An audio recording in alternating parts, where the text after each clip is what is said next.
आप देख रहे हैं हमारा YouTube चैनल दी सच्चा भारत और आज के इस बुलेटिन में आपका स्वागत है। सच्चा भारत में सबसे पहले आप देखेंगे स्थानीय व जिले के समाचार, फिर देखेंगे राज्य व राष्ट्र के समाचार। प्रतापगढ़ भीषण सड़क हादसे में 14 बारातियों की दर्दनाक मौत, सीएम ने जताया शोक। प्रतापगढ़ उत्तर प्रदेश के प्रतापगढ़ में तेज रफ्तार के कहर के चलते 14 बारातियों की दर्दनाक मौत हो गई। जानकारी के मुताबिक बारात से लौट रही अनियंत्रित कार सड़क के किनारे खड़ी ट्रक में जा घुसी। मृतकों में 6 किशोर भी शामिल हैं। घटना पर उत्तर प्रदेश के मुख्यमंत्री योगी आदित्यनाथ ने शोक जताया है। जानकारी के मुताबिक ड्राइवर को झपकी आ गई, जिससे हादसा हो गया। सभी नवाबगंज इलाके से एक बारात में शामिल होकर लौट रहे थे। एसपी अनुराग आर्य ने 14 लोगों के मौत की पुष्टि की है। हादसा प्रयागराज लखनऊ हाईवे पर मानिकपुर इलाका देशराज के इनारा में हुआ है। घटना के बाद परिजनों में मातम का माहौल है। मृतकों में 12 बाराती कुंदा कोतवाली के जिगरापुर चौसा गांव के रहने वाले हैं, जबकि बोलेरो चालक समेत 2 लोग कुंडा इलाके के अन्य गांव के रहने वाले बताए जा रहे हैं। सूचना मिलने के बाद एसपी समेत भारी पुलिस बल के साथ घटना स्थल पर पहुंच गए। पुलिस द्वारा दी गई जानकारी के मुताबिक शवों को सुबह पोस्टमार्टम के लिए भेजा जाएगा। घटना मध्य रात्रि के आसपास की है। मौसमी बीमारियों ने पकड़ी रफ्तार। बानगढ़ अस्पताल में बढ़ रही मरीजों की संख्या। जिले के सबसे बड़े राजकीय अस्पताल बागड़ अस्पताल में बीते 2 दिनों से सर्दी की दस्तक के साथ ही मौसमी बीमारियों ने जोर पकड़ा। कोरोना महामारी के खौफ के बीच सर्दी, जुकाम और खांसी, निमोनिया के मरीज भी बढ़ने लगे, जिससे प्रशासन की चिंता और बढ़ने लगी। कोरोना की तीसरी लहर के अलर्ट के बाद जिला कलेक्टर के आदेश अनुसार जिले के सबसे बड़े अस्पताल में व्यवस्थाओं को लेकर प्रशासन अलर्ट है। बेड की व्यवस्था की जा चुकी है। जिला कलेक्टर द्वारा बार बार अस्पताल का निरीक्षण कर आवश्यक निर्देश जारी किए गए हैं। दिन दहाड़े एक महिला के साथ लूट की वारदात। मारवाड़ जंक्शन के धनला व गुडा मोहकम सिंह गांव के बीच में महिला के साथ हुई लूट। 2 व्यक्ति बाइक पर सवार होकर आए थे। मौके से महिला की सोने की कंठी लेकर हुए फरार। मौके पर राहगीरों की भीड़ हुई एकत्रित। सूचना से जोजावर चौकी पुलिस पहुंची मौके पर। अज्ञात चोरों की तलाश में जगह जगह पुलिस दे रही दबिश। सिरियारी थाने का है मामला। पंचायत आम चुनाव 2020 स्वीप गतिविधियां एवं कोरोना से बचाव जागरूकता रथ को झंडी दिखा जिला कलेक्टर ने किया रवाना।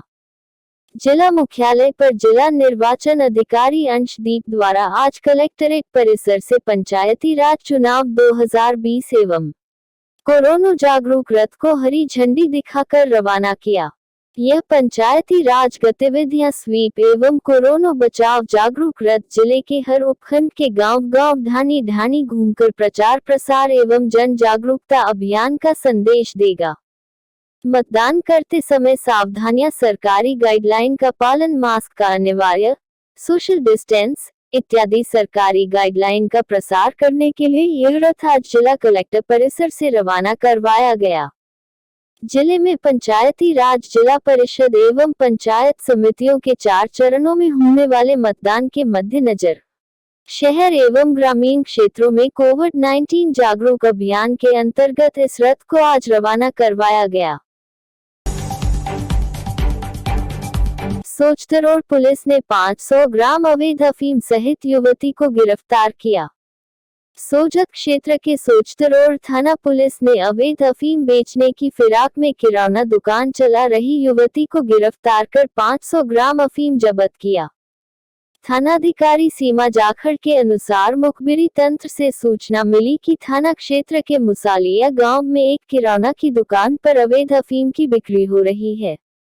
पुलिस ने दुकान पर दबिश देकर गुड़िया पुत्री रमेश प्रजापत को गिरफ्तार कर उससे दुकान में बेचने हेतु रखा 500 ग्राम अफीम जब्त किया।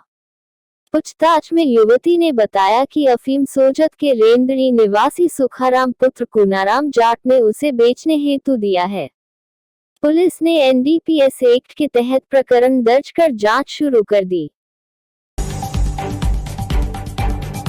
भारत में कोरोना के मामले 90,04,365।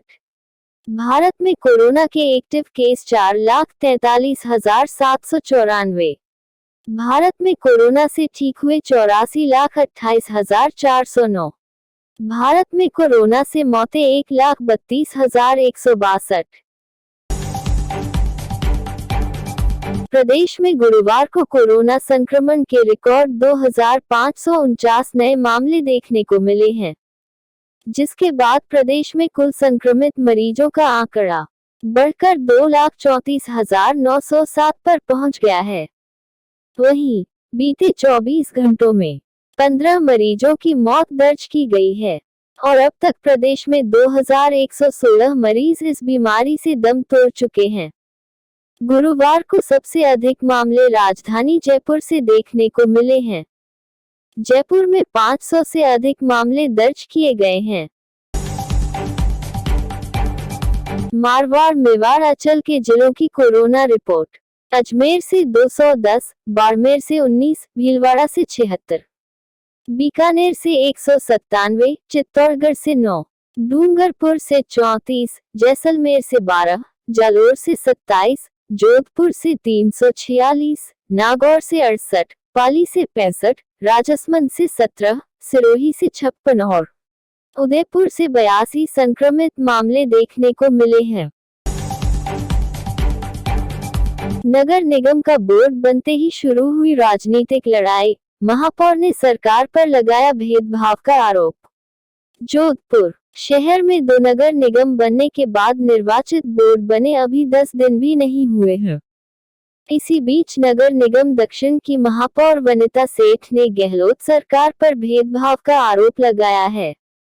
केंद्र सरकार ने प्रदूषण नियंत्रण करने के लिए राज्य के 3 शहरों के नगर निगम को 30 करोड़ रुपए आवंटित किए, जिसमें राज्य सरकार ने जोधपुर में नगर निगम उत्तर को नोडल एजेंसी बनाते हुए 10 करोड़ रुपए का पूरा बजट उन्हें जारी कर दिया।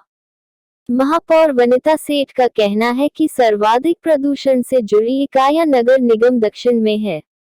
उन्होंने बताया कि जोधपुर दक्षिण में मुख्य सड़कें, उद्योग और अस्पताल है, लेकिन इसके बावजूद राज्य सरकार ने जानबूझकर अपने नगर निगम को यह राशि जारी की है। महापौर ने आरोप लगाया कि अभी निगम बने हुए कुछ दिन ही हुए हैं और सरकार भेदभाव करना शुरू कर दिया है। महापौर ने कहा कि केंद्र सरकार ने अनुदान राशि जारी की तो यह नहीं देखा कि कांग्रेस की सरकार है या भाजपा की, लेकिन प्रदेश की कांग्रेस सरकार भाजपा के बोर्डों के साथ भेदभाव कर रही है। सच्चा भारत में नियमित देखिए मध्याह्न में लंच ब्रेक न्यूज एवं रात्रि में डिनर ब्रेक न्यूज। तस्करों पर डीआरआई का शिकंजा, 35 करोड़ का सोना जब्त। नई दिल्ली, राजस्व खुफिया निदेशालय डीआरआई के सूत्रों के अनुसार डीआरआई के अधिकारियों दिल्ली क्षेत्र ने संदेह के आधार पर 2 ट्रकों को पकड़ा। इसमें विदेशों से तस्करी कर भारत म्यांमार सीमा के रास्ते सोना लाया जा रहा था। ट्रकों की जब सघन जांच की गई, उसमें 35 करोड़ रुपए के 66.4 किलो सोना पाया गया। यह सोना पंजाब ले जाया जा रहा था। सोने को ट्रकों के ईंधन टैंक के भीतर छिपाकर रखा गया था। सूत्रों ने बताया कि इस मामले में 5 लोगों को हिरासत में लिया गया है। उनसे पूछताछ की जा रही है। इससे पहले अगस्त में डीआरआई ने ही दिल्ली रेलवे स्टेशन से 83.6 किलो सोना बरामद किया था। उसकी तस्करी भी भारत म्यांमार सीमा से की गई थी और वह सोना 99.9% शुद्ध था। गहलोत सरकार ने 4 आईएएस और 1 आरएएस अधिकारी का किया तबादला। जयपुर, प्रदेश सरकार ने देर रात को एक बार फिर प्रशासनिक फेरबदल किया है। कार्मिक विभाग की ओर से जारी आदेश के अनुसार 4 IAS और एक RAS का तबादला किया है। इन सभी अधिकारियों को तत्काल प्रभाव से अपने नवीन पद पर कार्य करने के निर्देश दिए गए हैं। कार्मिक विभाग की ओर से जारी आदेश के अनुसार मिलाप सक्सेना को मुख्य कार्यकारी अधिकारी भिवाड़ी इंडस्ट्री विकास प्राधिकरण अलवर से मुख्य कार्यकारी अधिकारी स्मार्ट सिटी लिमिटेड उदयपुर के पद पर स्थानांतरित किया गया है। निशांत जैन को संयुक्त शासन सचिव वित्त विभाग जयपुर से निदेशक पर्यटन विभाग जयपुर के पद पर स्थानांतरित किया गया है। टीना डाबी को मुख्य कार्यकारी अधिकारी जिला परिषद अतिरिक्त जिला कार्यक्रम समन्वय जीएस मुख्य परियोजना अधिकारी श्री गंगानगर से संयुक्त सचिव वित्त विभाग जयपुर के पद पर स्थानांतरित किया गया है।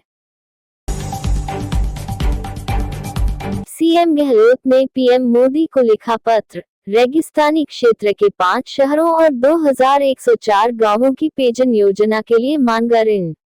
जयपुर, राज्य सरकार ने जोधपुर सहित प्रदेश के पश्चिमी क्षेत्र के 5 शहरों और 2104 गांवों को पेयजल आपूर्ति के लिए काफी समय से लंबित राजीव गांधी लिफ्ट नहर तृतीय चरण योजना को लेकर जल्द ऋण प्राप्त करने के लिए विशेष प्रयास शुरू किए हैं, जिसमें मुख्यमंत्री अशोक गहलोत ने प्रधानमंत्री नरेंद्र मोदी को पत्र लिखकर जापानी संस्था जाइका से 1163.2 करोड़ रुपए के ऋण की शीघ्र स्वीकृति के लिए आग्रह किया है।